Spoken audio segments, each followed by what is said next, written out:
시절이 시절이다 보니 많은 뉴스와 매체를 통해서 다양한 이야기들을 듣곤 합니다. 그런데 많은 이야기들, 많은 보도들이 사람과 사람 사이를 나누고 있다 이렇게 생각이 듭니다. 또 보도들을 들은 사람들도 그 이야기를 통해서 자기 자신들이 다른 사람들을 판단하고 나누고 있습니다. 그런데 사실 이런 일들은 우리 인류의 역사에서 굉장히 오래된 이야기입니다. 우리가 얼마 전에 읽었던 책 중에 후아유라는 책을 생각해 보자면 부부 사이에도 우리들은 다양한 문화 속에서 살아가고 있음에도 불구하고 또한 우리 공동체도 굉장히 다양한 문화를 누리고 있음에도 불구하고 우리 사회는 다문화라는 것을 어떤 사람들을 평가하는 말로 혹은 외국에서 우리나라를 오는 사람들, 그들만 다양한 문화, 다른 문화를 가지고 있다고 말하는 것으로 구별하기도 합니다. 그것만이 아니겠지요. 우리의 인식 속에서는 남성과 여성, 진보와 보수, 지역 혹은 학벌, 그리고 물질과 권력에 의해서도 다른 사람들을 구별하고 이 구별에 따라서 차별까지 하는 수많은 용어들을 우리들은 가지고 있었습니다. 우리와 다른 사람들을 구별하기 위한 많은 장치들이 우리 주위에 도처에 존재한다는 것입니다. 우리들은 모두 선한 척하고 있지만 사실 우리들의 영역들, 내가 가지고 있던 문화가 침해받았을 때 우리 안에서 그 구별이 차별로 금방 바뀌는 많은 경우들을 보곤 합니다. 사실 불과 얼마 전까지만 해도 교회 밖의 사람들은 기독교와 신천지를 애써 구별하지 않았었습니다. 왜 그랬을까요? 같은 종교라고 많은 사람들은 생각했었죠. 자신들의 영역을 침범하지 않았기 때문에 애써 구분하고 나누려고 하지 않았습니다. 보통 인적 구성원들이 교회나 신천지나 그곳에서 그곳으로 옮겨가고 있기 때문에 자기들과 상관없다 생각한 것입니다. 그렇지만 지금 바이러스로 인하여서 이 문제가 사회화되자 사람들은 애써 구별하기 시작했습니다. 구별할 수밖에 없게 되었습니다. 영생이 그들의 신앙이 아니라 거짓이 그들의 신앙이라는 것을 많은 사람들이 알게 되었기 때문입니다. 우리의 신앙도 이럴 때 생각해 볼 필요가 있습니다. 영원한 생명, 우리의 더 나은 사랑, 하나님과 이웃을 사랑하는 그 마음들이 우리의 우선인지 우리 속에도 내면에 거짓들이 있는지 다시 한번 살펴보고 생각하는 시간들이 되었으면 좋겠습니다. 이런 시절 안에서 우리들이 구별과 차별에 대해서 엄밀하게 생각해야 될 많은 필요들이 있습니다. 우리들은 이런 신앙들을 고민하고 생각을 하는 것이 우리의 신앙이기 때문이고 그렇게 현재를 살아가면서 매일매일의 십자가를 지고 그렇게 살아가는 것, 그렇지만 눈을 한번 다시 들어서 하늘을 바라보고 우리 위에 계신 하나님을 생각하는 것, 이것이 우리의 신앙이라 말할 수 있겠습니다. 오늘 우리가 함께 읽은 누가복음의 말씀은 예수님께서 죽은 한 청년을 살리신 이야기입니다. 성경의 시작은 한 무리의 사람들을 보여줍니다.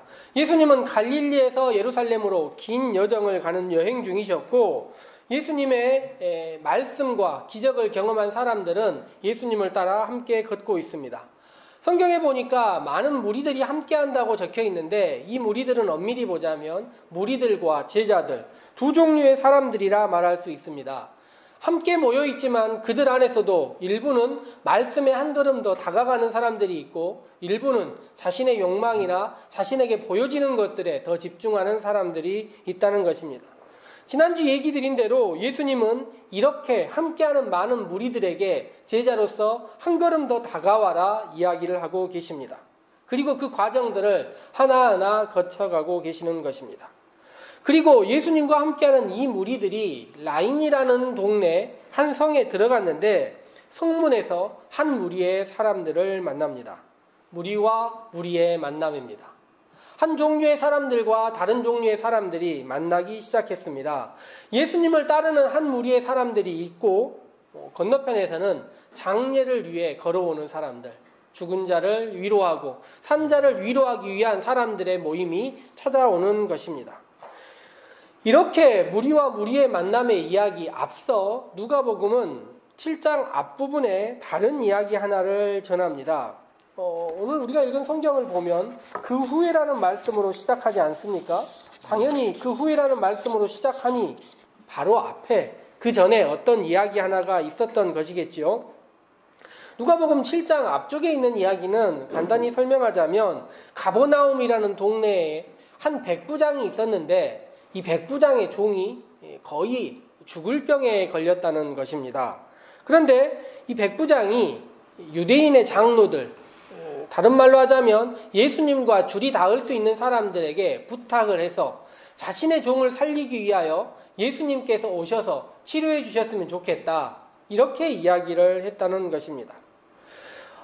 지금과 같이 인권이나 약자들에 대한 무슨 배려 이런 것들이 많지 않았던 시절에 말이에요. 종을 구하기 위해서 높은 지위에 있는 왕이나 장관이나 혹은 백부장, 천부장이 아닌 단지 종을 구하기 위해서 너무 많은 노력을 기울이는 것 아닌가, 그런 생각 들지 않습니까? 종을 위해서 유대인의 장로들은 애써 먼 길을 움직이고 예수님을 모시고 다시 이동하는 일까지 하고 있기 때문입니다.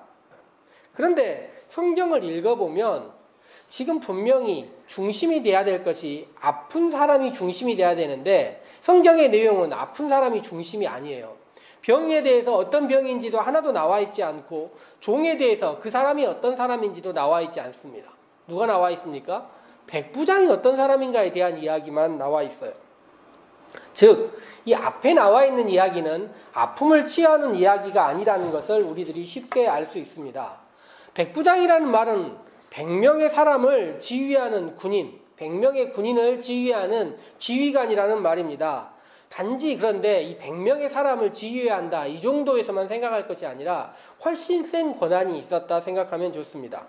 100명의 군인이라는 것은 어마어마한 권력, 그 지역, 그들이 살고 있는 곳에서는 가장 센 군인이다 말할 수 있는 것입니다.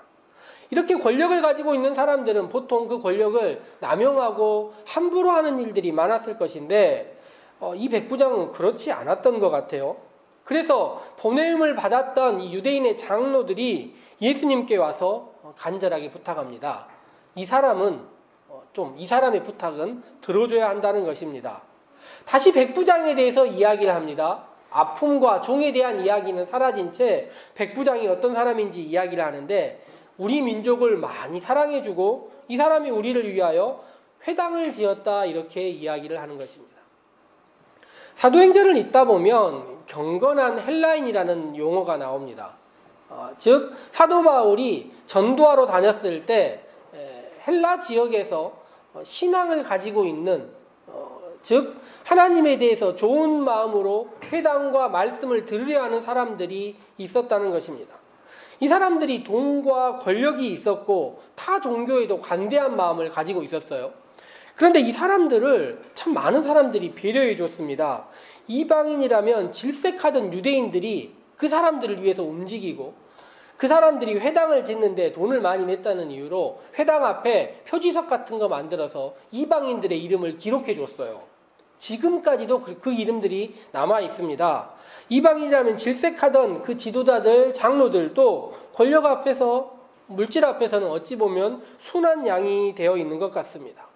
추후에 나와 있는 것처럼 아픈 사람을 위하여 배려하는 마음이나 창자가 끊어지는 것 같은 고통, 이런 것이 아니라 권력을 위하여 움직이는 어찌 보면 슬픈 병치료라고 말할 수 있는 것입니다. 여하튼 이런 사람들이 예수님께 찾아와서 설득합니다. 예수님도 애써 거부하지 않아요. 함께 따라가고 있습니다. 그런데 이 백부장이 더욱 놀라운 일을 하나 벌립니다. 예수님께서 그들과 함께 백부장의 집을 가시는데 백부장이 사람을 보내서 뭐라고 이야기를 하냐면, 주님, 우리 집에 오지 마십시오. 우리 집에 애써 들어오는 것 그렇게 하실 필요도 없습니다. 자신도 천부장의 아래에 있고 자신의 밑에도 많은 부하들이 있는데 명령만 하면 모두 듣기 때문에 우리 집에 오실 필요도 없고, 이방인의 집이라는 부담감, 부정함이라는 병이 있는 사람을 만져야 되는 이런 모든 부담감 다 내려놓으시고 그냥 명령만 하시면 충분히 됩니다. 어찌 보면 너무 놀라운 믿음 아닙니까? 마태복음에서 이 말씀을 전할 때 저는 보통 큰 믿음이라는 이야기로, 그리고 당시 시대의 명예라는 이야기로 이 말씀을 전하곤 하는데요. 어찌 보면 이런 주인을 두지 않았다면 백부장의 종은 아마 죽었었겠지요. 어려움을 당했었겠지요. 그런데 큰 주인, 위대한 주인을 만나고 큰 믿음을 가진 사람을 만나서 큰 어려움 없이 질병에서 회복된 이야기가 앞에 나와 있습니다. 그리고 나서 그 후에 바로 다음에 전혀 다른 한 사람을 만나게 우리는 성경이 우리를 권하고 초대하고 있습니다. 누가복음은 순서가 굉장히 중요한데 앞쪽에 이 이야기를 읽은 다음에 바로 다음에 이 이야기, 나인성의 과부의 이야기를 읽도록 우리를 초대하고 있는 것입니다. 그리고 그 다음에 보면 세례 요한이 예수님을 만나서 예수님께 사람을 보낸 이야기까지 계속 이어져 있습니다. 나인이란 동네를 가셨는데 하필 만난 사람이 죽은 사람입니다. 우리는 불과 얼마 전에 죽기 직전에 사람이 살아난 이야기를 듣지 않았습니까? 그런데 죽어버렸어요. 아마 예수님께 누군가 찾아와서 장로들이라도 찾아와서 이 사람을 구해달라고 얘기했다면 예수님은 멀리 있는 사람도 치유할 수 있다는 것이 충분히 알려졌고 이미 그렇게 하셨으니 나인성 과부의 아들도 살릴 수 있었을 것입니다. 그런데 그 누구도 이 과부의 아들을 위하여 백부장 같은 사람, 장로 같은 사람들은 주위에 없었던 것입니다. 나인성 과부의 아들이라는 말만 들어도 굉장히 슬픈데요. 슬프게 과부의 아들이 죽었습니다. 과부라는 단어도 슬픈데 그 아들까지 죽었으니 얼마나 슬픕니까? 그 성에 많은 사람들이 함께 하는데 그들이 해줄 수 있는 것은 권력과 선이 닿아 있는 그 어떤 것도 없기 때문에 해줄 수 있는 것이 무엇입니까? 장례의 행례를 따라가면서 슬퍼하며 우는 것. 그것이 그들이 해줄 수 있는 모든 것입니다. 그런 그들의 모습을 보니 예수님이 어떻다는 것입니까? 창자가 끊어지는 듯이 아픔이 있었다. 예수님이 그런 사람들의 모습, 그들의 울음을 보니 창자가 끊어지는 고통이 예수님에게 있었다는 것입니다. 바로 앞에 나와 있는 사람은 분명히 종이고 뒤에 나와 있는 사람은 아들입니다. 우리가 흔히 생각할 때 종과 아들 중에 누가 더 대우를 받고 살 수 있겠습니까? 당연히 아들이지요. 그렇지만 권력자의 종이 가난한 자의 아들보다 훨씬 더 우대를 받는 사회라는 것을 성경은 보여줍니다. 예수님은 백부장의 종을 향하여 걸어가셨던 것처럼 가난한 과부의 아들, 그를 향하여 걸어갑니다. 누가복음 성경은요, 과부의 믿음을 이야기하지 않아요. 내 믿음이 너를 구원하고 너의 아들을 구원하였다 이런 말이 나오지 않습니다. 단지 예수님은 그를 보시고 불쌍히 여기십니다. 예수님을 드러내는 대표적인 단어, 창자가 끊어지는 듯한, 얘가 끊어지는 듯한 고통, 아픔을 예수님께서 느끼셨다는 것입니다. 예수님께서 그들의 행렬을 보세요. 그리고 그 행렬을 보신 다음에 이 상황을 보신 다음에 예수님께서 그를 찾아가서 뭐라고 이야기하십니까? 울지 말아라 이야기를 하세요. 장례라는 것, 죽음의 시작도 무척 슬픈 일이지만 이 장례 행렬 가운데 가장 슬픈 순간은 이렇게 죽어있지만 아들의 몸과 자신과 분리가 되는 마지막 행렬을 걸어가는 그 순간이 가장 슬픈 순간입니다. 그리고 그 순간에 어찌 보면 이 고인을 떠나보내는 사람들에게는 마음껏 울라고 주어진 시간 같습니다. 그 시간에 가서 울고 있는 사람에게 그만 울어라 이야기하는 사람들이 없어요. 보통은 함께 울어주는 것이 이 떠나보낸 사람에 대한 예의같이 느껴지는 것입니다. 그런데 예수님께서 뭐라고 이야기하십니까? 울지 마라 이야기를 하십니다. 눈물을 그칠 수 있게 만들어주는 그런 능력이 있는 사람만이 하실 수 있는 이야기입니다. 울지 말라고 감히 얘기하신 예수님께서는 장례의 절차 속으로 깊이 들어가십니다. 오늘 성경이 말하는 관이라고 나와 있는데 우리가 생각하는 관과 같은 관 단어가 아니라 어찌 보면 들것처럼 여겨지는 그런 거예요. 그의 초라한 행색과 그들의 불쌍함을 더욱 강조할 수밖에 없는 그런 모습입니다. 그런데 예수님께서 그 장례 속으로 깊이 들어가셔서 어떻게 하십니까? 그 관에, 그 들것에 손을 대신 것입니다. 보통 장례가 목소리 센 사람이 이야기하고 더 불쌍하게 많이 우는 사람이 이야기할 수 있는 주인이 없다 이야기를 하지만 낯선 사람이 와서 감히 타인의 장례에 손을 대는 것, 관에 손을 대는 일은 상상할 수도 없는 일입니다. 그런데 예수님께서 그 일을 함께 하신 거예요. 만약 그 낯선 사람이 참여하고 싶으면 어떻게 할 수 있겠습니까? 그 뒷자리 따라가서 조용히 울면서 따라가는 것이 장례를 대하는 최선의 예의라 말할 수 있겠습니다. 그런데 예수님께서 그렇게 하지 않으세요. 죽음을 따르지 않고 죽음 앞을 막으면서 이야기를 하십니다. 청년아, 내가 내게 말하노니 일어나라. 청년은 일어나고 청년을 어머니에게 돌려주는 예수님에 대하여 많은 사람들이 이야기합니다. 하나님께서 자기 민족을 돌보셨다 이야기합니다. 소문들이 점점 커지고 세례 요한이 사람을 보내서 예수님께 오실 그분이, 얘기를 들어보니 오실 그분이 당신이 맞습니까? 라고 묻습니다. 예수님께서 뭐라고 이야기하십니까? 이사야가 이야기했듯이, 예수님께서 나사렛에서 오셔서 처음 이야기하셨듯이 맹인이 보며 못 걷는 사람이 걸으며 나병 환자가 깨끗함을 받고 귀먹은 사람이 들으며 죽은 자가 살아나고 가난한 자에게 복음이 전파된다 이야기합니다. 예수님은 사람을 차별하지 않는다 이야기하는 것입니다. 그의 아픔을 보면 찾아가신다 이야기합니다. 사람들의 눈에는 백부장과 과부의 차이가 보이지만 예수님은 모든 사람을 향하여 찾아가시는 것입니다. 누구를 향하여도 찾아가시고 누구를 향해서라도 그 손을 드시고 죽음을 향해서라도 가로막고 연민을 드러내시는 분이다. 이것이 예수님의 이야기라는 것입니다.